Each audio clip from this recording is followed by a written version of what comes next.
Glorious. No, I won't give in till I'm victorious.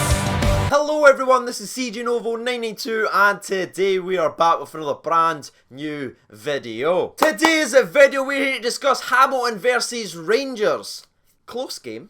But just before we actually get to the breakdown of the match, as always, just a friendly reminder in case you're new around here and you haven't hit that subscribe button yet, please consider doing so. We are closing the gap on 26k and we are almost there. But let's just dive into this, shall we? Because Ryan Jack scored again. And you know I want to talk about that. 3, 2, 1. Hamilton 0, Rangers 5. That's right, back-to-back games where it is 5-0.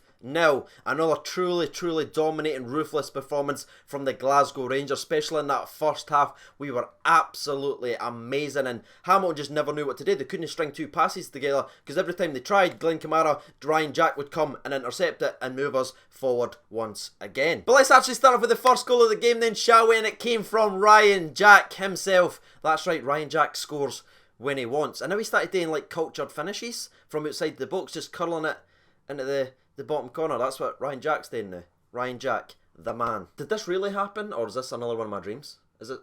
This is legit? Okay.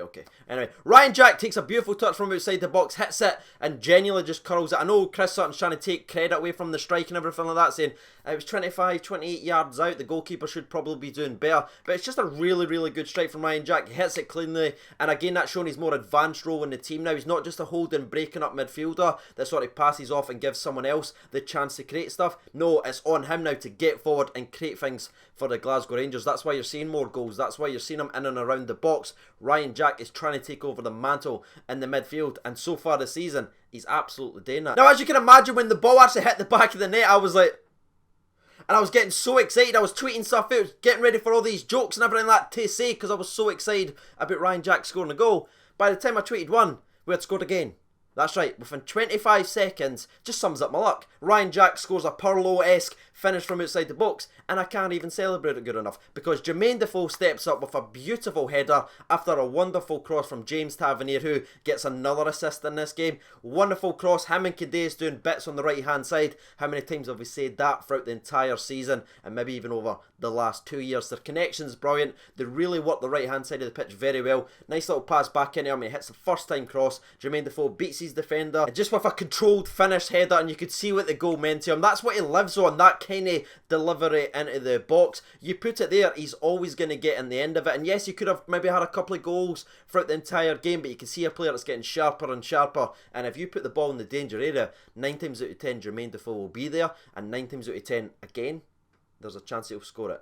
Did that make sense? But thankfully, after the Jermaine Defoe goal, there was about a 7-minute spell where we didn't actually score in the game of football, and that gave everyone just a moment to calm freaking down, because it was an electric start. It was hard to even catch your breath with how attacking we were actually being. Since this is Johnson game, like I know I've already mentioned it, but that's two back-to-back 5-0 wins where we've absolutely completely outshot the opponent, getting so much possession, but actually willing to shoot from outside the box, which is a massive thing for Rangers now. And I know that's infuriated so many fans when we sort of overplay around and try and work into the box every single time, but we're actually shooting from outside the box, and 2 out of our first 3 goals was from outside the box, and the third one was just a good old-fashioned toe poke by Scotty Arfield, obviously talked up by the Hamilton manager before the game because he was there when Arfield was given a start at Falkirk Football Club. So it was kind of written in the stars that Scotty Arfield would have an impact in the game, and boy did he. Like I said, it was a daisy cutter, toe poke, top bin, and it was assisted by the left back of dreams, the best left back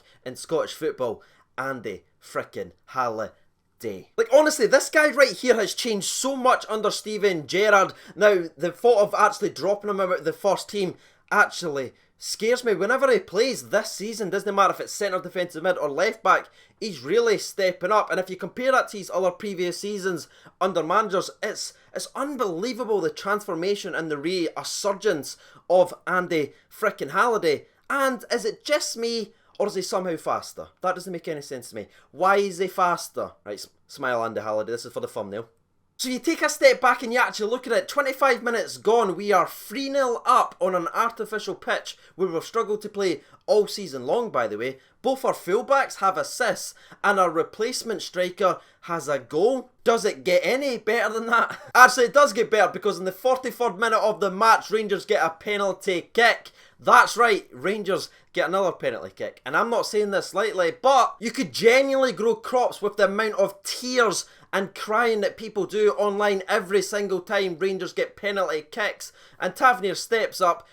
The goalkeeper does guess the right way, which made me extremely nervous, but he just hits it so well, showing the composure that a Rangers captain should have, and he gets another freaking goal. Not too bad for a 200k right back, getting another goal and even outscoring a £9 million striker.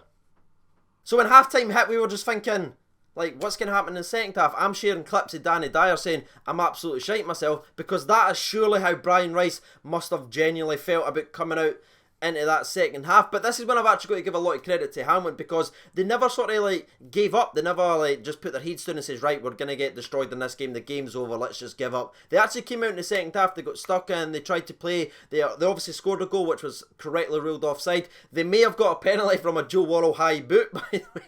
Big Joe Worrell. I love the new haircut, Worrell, but careful with the kicks, Warraway. Didn't give it away, son. And all joking on that aside, you've got to give respect to Hamilton. They stuck in, they continued to play, and it showed that the players are there are actually playing for the badge. Well, beside one player. I didn't like one player, and it's the mini Scott Brown wannabe. See him?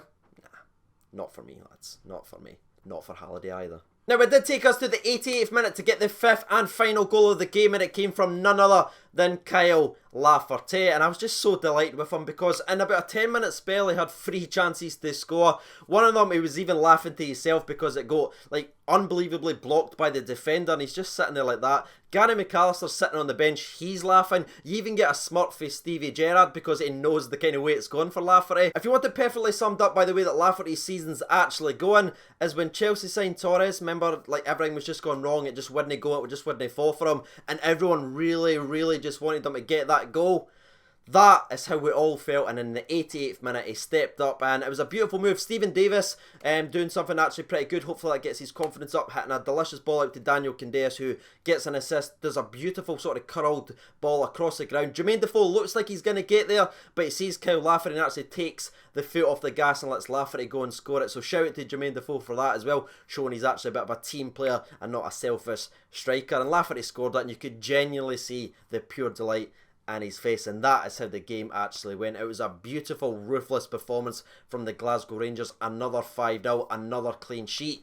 This is what we like. And I know during the recap we've spoken about the goal scorers and who's actually assisted, but genuinely every single one of them really stepped up today and put about a 10 out of 10 out. It was the hardest poll I've ever had to pick. Ryan Kent once again unplayable. They were absolutely scared to death every time he touched the ball. The only thing with Ryan Kent is he had a couple of wayward passes. That's what I'm saying. I'm not hating on him, anything like that. I thought he was absolutely brilliant in the game, but a couple of times when he did get in a position, his passing was just kind of let him down in the sort of final ball area. Daniel Candeias does it sometimes as well. Wide men are going to have these games where it just doesn't fall into place, but we need to talk about the midfield for a moment. We've obviously spoke about Ryan Jack, who was my personal man of the match. Bias may be included, but I don't really think so. I thought he really ran the show, but the man next to him really ran it as well, and you've got to give a lot of credit. He didn't score, he didn't assist, but boy did it have a very strong impact on the game, and it was the man that cost 50k.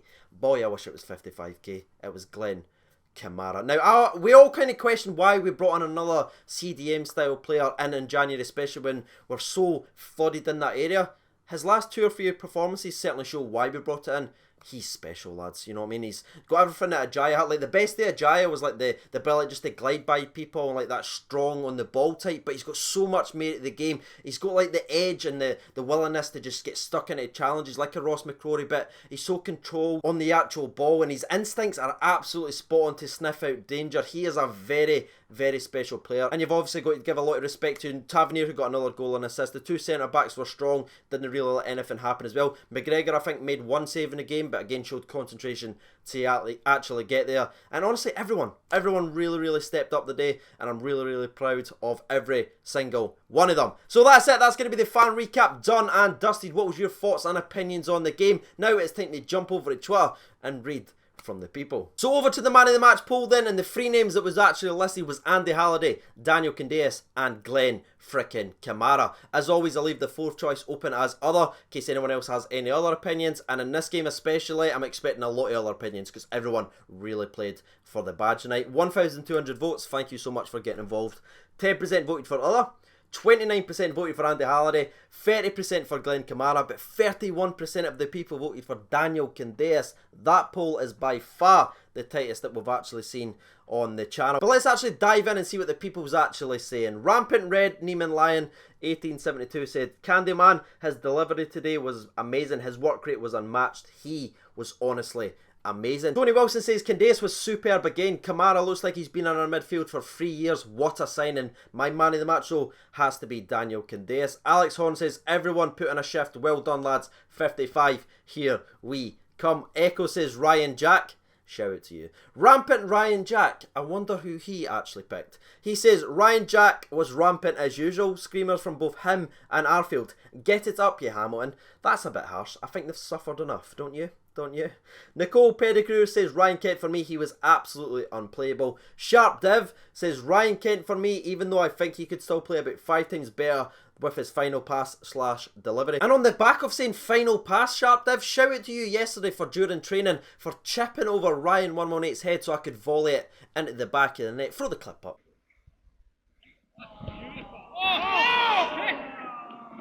But back to the football that actually matters. Ross Watson said Jack didn't put a foot wrong and got the important opening goal, but Wallace was just slightly better. Damn it. And the last one we're doing, it comes from, bang, we'll stop it right there, and it comes from Philip Ewan McGregor. He says, it's got to be Ryan Jack. He held the midfield, got a goal, and an all-around doing Ryan Jack Hing. So there it is, ladies and gentlemen, boys and girls. You've heard from the people directly. You've heard from myself. If you haven't done so already, you know what to do by now. And also shout out to the 51 strong on the Patreon's account. If you would like to join them and help support the channel, the link for that will be down in the description below. I've been CJ over 92. Thank you so much for watching, and bye.